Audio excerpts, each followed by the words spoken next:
అందరికీ నమస్కారం. నేను మీ నర్రా రామకృష్ణ చౌదరి, న్యూమరాలజిస్ట్.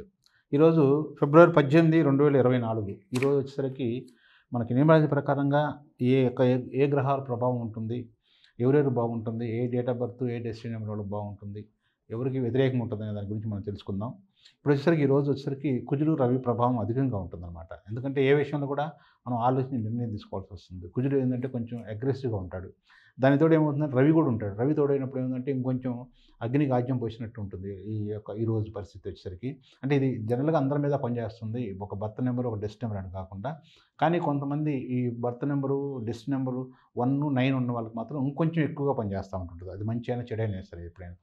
సరే ఇకపోతే ఎప్పుడో రావాల్సిన డబ్బులు గానీ, రావటానికి కొంచెం ఆలస్యమవుతున్నాయి గానీ, మనకు పెండింగ్‌లో ఉన్న బిల్లులన్నీ కూడా ఈరోజు మీరు ప్రయత్నం చేస్తే మాత్రం గట్టిగా గ్యారంటీగా వస్తుందన్నమాట.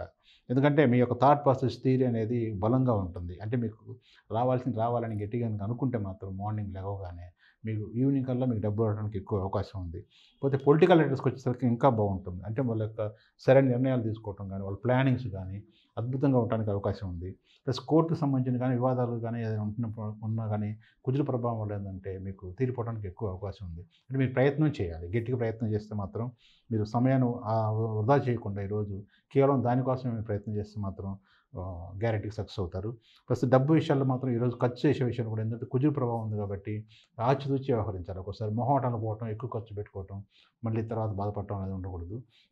ఆచితూచి నిర్ణయాలు తీసుకోవాలి. ఎదుటి వాళ్ళతోటి అంటే ఏదైనా ఎక్కడన్నా ఏదైనా ఖర్చు పెట్టాల్సి వచ్చినప్పుడు ముందుగా మన అడ్వాన్స్ అయిపోయి కొంతమంది ఇచ్చేస్తా ఉంటుంటారు ముందుగా. తర్వాత బాధపడతా ఉంటుంటారు. అలాంటప్పుడు ఏందంటే మనం జాగ్రత్త తీసుకోవాలి. ప్లస్ మీకు ఇవాళ వచ్చేసరికి బాడీ కూడా మంచి హీట్‌గా, వేడిగా ఉంటుంది కాబట్టి కొంచెం చల్లని పదార్థాలు అవి తీసుకుంటే ఇంకా బాగుండడానికి అవకాశం ఉంది.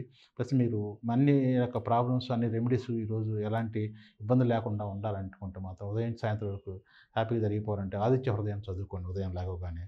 లేదా స్నానం చేసిన తర్వాత ఏమైనా సూర్య నమస్కారాలు చేసుకొని మీకు ఆదిత్యకి సంబంధించిన శ్లోకాలు ఉంటే చదువుకోవచ్చు. లేదా వినొచ్చు. చాలా బాగుంటుంది. ప్లస్ ఈరోజు మనీ ట్రాన్సాక్షన్స్‌కి వచ్చేసరికి మాత్రం మీరు మార్నింగ్ 10-11 వచ్చేసరికి అవాయిడ్ చేయాల్సి వస్తది. అంటే ఇవ్వటం గాని, తీసుకోవటం గాని అనేది ఈ టైంలో ఉండకూడదు. అలాగే 5-6 కూడా అవాయిడ్ చేయాల్సి వస్తది. ప్లస్ ఎవరికైనా పేమెంట్ ఇవ్వాల్సి వచ్చినప్పుడు గాని, డబ్బులు మనకి ఆహ్, రుణం అంటే ఎవరికైనా దగ్గర అప్పు తీసుకున్నప్పుడు, ఇవ్వాలనుకుంటున్నప్పుడు పూర్తిగా ఇవ్వలేకపోయినా ఎంతో కొంత చెల్లించడానికి మాత్రం మంచి అనుకూలమైన సమయం మధ్యాహ్నం 12-1 చాలా బాగుంటుంది. అద్భుతంగా ఉంటుంది. 7-8 ఈవినింగ్ కూడా చాలా బాగుంటుంది. మీకు రుణ విముక్తులు కావడానికి ఎక్కువ అవకాశం ఉంటుంది. Thank you.